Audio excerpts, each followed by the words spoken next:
Hi there, YouTube. This is Evil Joe at TeamEDM coming to you with a deck profile.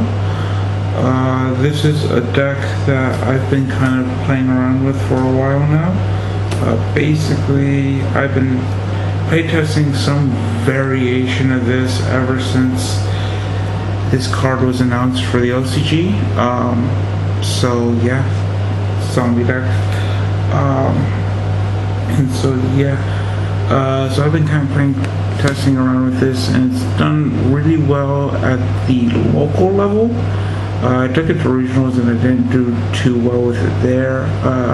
Part of it was I was misplaying a little bit at the regionals. It sucks, but it was really just one match that I really truly misplayed.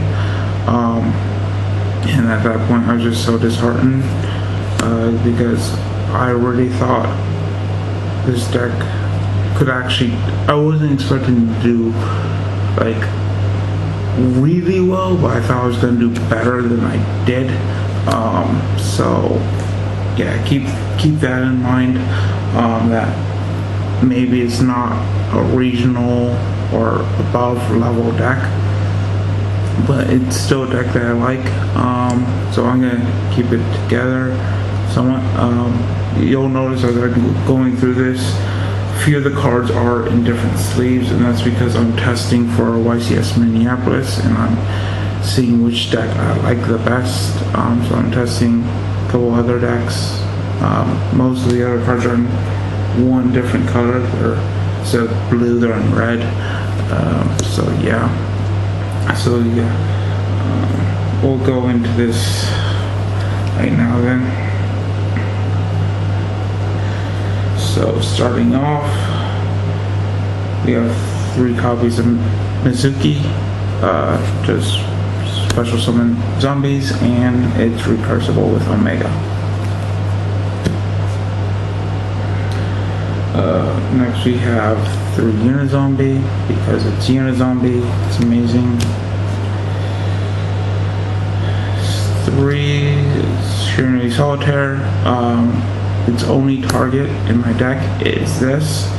I also don't run any other Shiranuis, so literally you'd never use its secondary effect, you only use its lone fire effect to go into this, which works just fine. So yeah. Then we go on 1 Goblin Zombie, because it's basically staying in for the deck. The final zombie monster is 1 Plague Spirit Zombie. It allows going to rank 6, level 6 synchros really easily, which is, I only run 1, but it's really amazing when I get out. So then we run, here's the big thing that is why I like this deck. This is the big reason why. I run 3 copies of Reborn Tengu. I wanted a deck to be able to play this card again, and I saw Shiranui Solitaire when it was first announced for the OCG, and I'm like, that's basically Lone Fire Blossom. And so I started testing things that were very reminiscent of 2011 plants. Because basically you got your Lone Fire Blossom, Gold Pulp's legal, can run 3 Tengu. I had Gores in here originally, I had Kai's in here originally, but those things got cut. And so yeah, so this is kind of like the build I eventually came to after months of testing. But this thing stayed in just because this is really what I want, and it's a really good card in here, and a lot of people that showed it to is like, oh man, that's actually a really interesting deck. And I'm like, thing is, if you can get through this, if you can get through your Tengu play, you're probably in a really good position at that point, where you're probably going to win. So yeah, it's also pretty nice chump blocker too. If you're just really struggling, you can just put it on the field. Most of the time you have to go through 3 of them. So then my other tuners are one Angel Trooper, one Global, and one Jet Synchron. Never saw this during the regional, but it's actually a really good card in here because it's just discarding cards to graveyard. Mailing cards is obviously amazing, and unfortunately during the regionals I played 11 total games. Yeah, 11 total games in which I probably opened this probably 8 of them, and I don't know how. Just like it was just that bad. Otherwise, it's really good because basically you're running this like the Brilliant Fusion engine, where you run 3 Brilliant Fusions and 1 Gym Knight. Basically, I'm running 3 Unexpected Die and 1 of this, just because being able to special summon a level 4 tuner out of my deck is really good.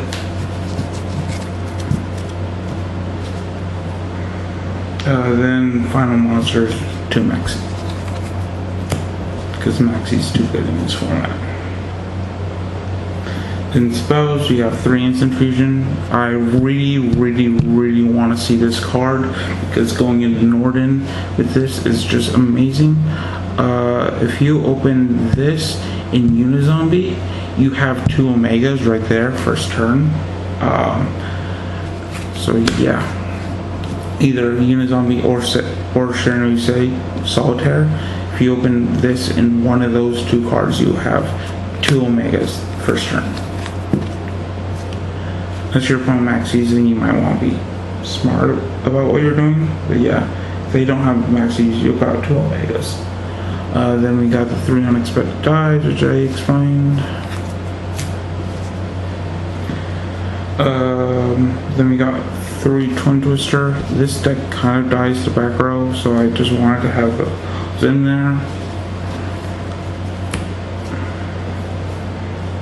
Then we got 1-for-1, Foolish, Soul Charge,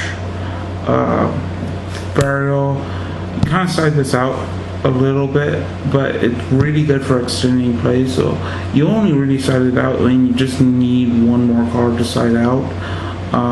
But when you draw it, the problem is it's a little bit 1 more because you're probably winning if you're actually using this and comboing with it. But I mean, it extends plays. So yeah, 1 Regeki and then 1 Upstart Goblin, because I'm only running 40 cards, so this makes it so I'm running 39. That's the spells. Traps, because I do actually run a few traps just because deck's a little bit slower, so I just want some stuff to help me keep up. So I got 2 Quaking Mirror Force. I never see this. I've never seen it in testing. Well, I've seen it a few times in testing, and when I've seen it in testing, it saved my butt. But just vast majority of the time, I never saw it at the regional. I'll see it maybe, I don't know, once every like 20 games or so. Just like, I never see this card. And I'm probably exaggerating a little bit right there, but it's really incredibly rare I actually ever see this card, which sucks. So I've thought about cutting it just because maybe I can draw something I can actually, I can play something I can actually see and use, but I don't know. Then we got 2 Solemn Strike and Solemn Warning. I have a 3rd strike, but I cut it for Vanity's Emptiness, just because Vanity's Emptiness is so good in today's format, and I wanted to keep it at 40 cards and run an Upstart Goblin, just for consistency. Tried for some sort of consistency, which actually this deck is really good with consistency, just not at a regional. That's why I'm doing really well at the local level. This isn't like the zombie Omega loot decks that are out there. That this deck really focuses on the consistency aspect and being able to, even if I get into a tight spot, I can fight back. Just just didn't work out at the regional. But it's been doing really well at the local level, so I don't know. Maybe other people could have better luck than I do with it. I don't know.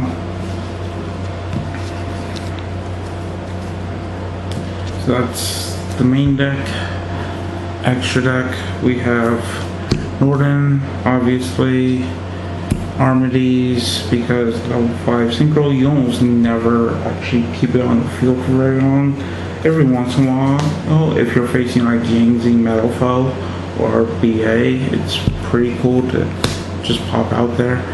And I wouldn't say no, you can't do anything, but for the most part, yeah, you don't really keep it out very long. You mostly use it as a stepping stone for Crystal Wing. Barbarian, because drawing cards is good.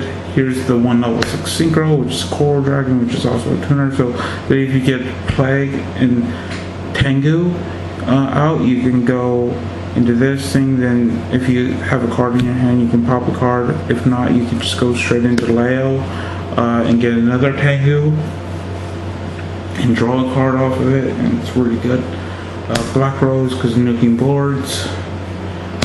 Clear Wing, because negating effects. It's not the greatest card right now, but still playable. Kind of might say change it for Moonlight. I keep in the Black Rose because this thing can just wreck people, and comboing this with Tengu is amazing. But Clear Wing, I don't know. This thing might become Moonlight. At least right now. In other formats, Clear Wing's amazing, but right now that just might become Moonlight. Double Omega, because it's Omega. I don't really loop this. I can still hit multiple cards, but I don't really loop this very often. But having this and recursing multiple Mizukis and all that stuff is absolutely amazing. So yeah. In any zombie deck, you have to have at least 2 Omega. I know a lot of people like 3, but you have to have at least 2 Omega for this deck. 1 Beals, because Beals is pretty darn good. 1 Crystal Wing, because it's really good, and you can actually make it fairly easily in this deck. 1 Scarlight, 1 Trish, 1 Leo, then Arxes, 1 Abyss Dweller, which you mostly just use for Yangtze Metal Foe and Burning Abyss, and then Recursion. This is the link for that you make more often than a Dweller. You don't really make either of these too often, but you make this thing often enough just for Recursion, and also you can, if you've got a monster on your board and you've got Angel Interpreter in your graveyard, you can attach and summon the Angel Interpreter and go into a white synchros. Don't use that effect too often. You mostly use it for the Avarice like effect, but yeah. So yeah, that's the deck I've been kind of playing around with for a little bit. Let me know what you think. Until next time, see you later. YouTube.